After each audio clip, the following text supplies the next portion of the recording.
Bum, ba, bum, back we come. Going a bit darker now. Sorry.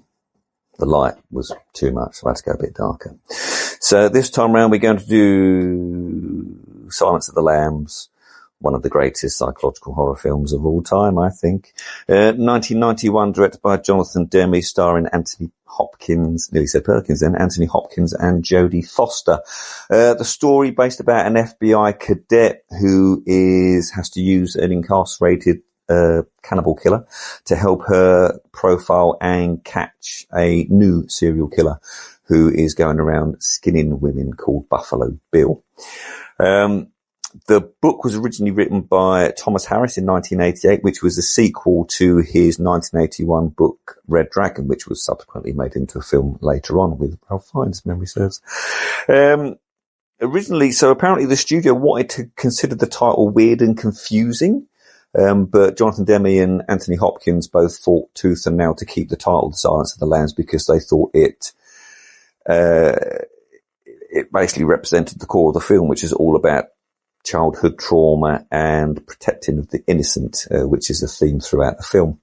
And interestingly, the Jodie Foster role, she really pursued to get the role and eventually got cast in it. But originally there was people like Meg Ryan, Brooke Shields, surprisingly, Melanie Griffiths and Laura Dern. But interestingly, Michelle Pfeiffer was actually offered the role, but she turned it down. And she said in subsequent interviews since then that it's one of the biggest regrets of her life of turning down the role of Clarice Starling. And you can sort of understand why, because it went on to be a massive movie hit. On the other hand, Anthony Hopkins, he quickly took the role. Yep, as soon as he read it, he said it's one of the best scripts that he'd ever read. And bizarrely, his screen time is only about 16 minutes during the course of the film, and he only shares 4 scenes with Jodie Foster during the course of making the film.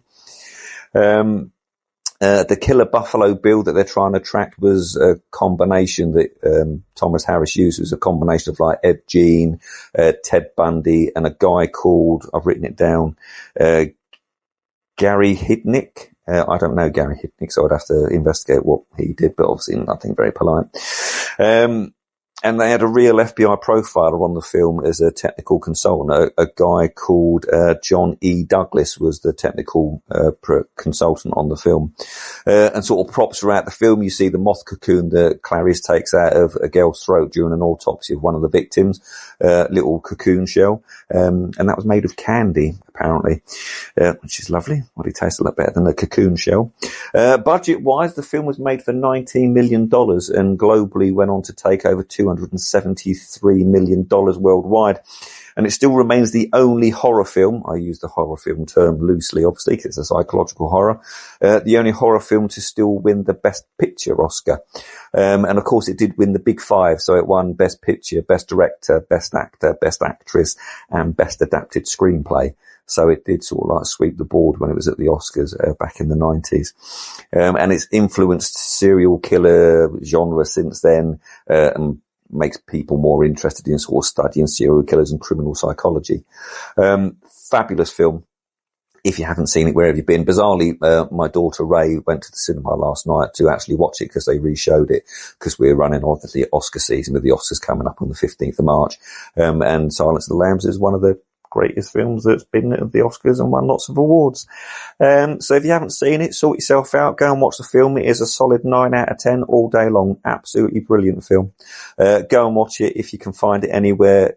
Cheap copy, and it's probably on a streaming service somewhere because they're all doing Oscar season. And I tell a lie, I think it is actually on Netflix at the minute, because when we were looking at Ghost and Scent of a Woman, I'm pretty sure I saw Silence of the Lambs on there. So it's on Netflix currently. Watch the film if you haven't seen it already. That's it for now. Thumbs up, likes, reposts. Let's get some traction, people, and let's get going. Back soon with a early classic. So this one we will do a little bit differently. I'm hoping James can work some magic on the next one. We'll see you soon. Take care.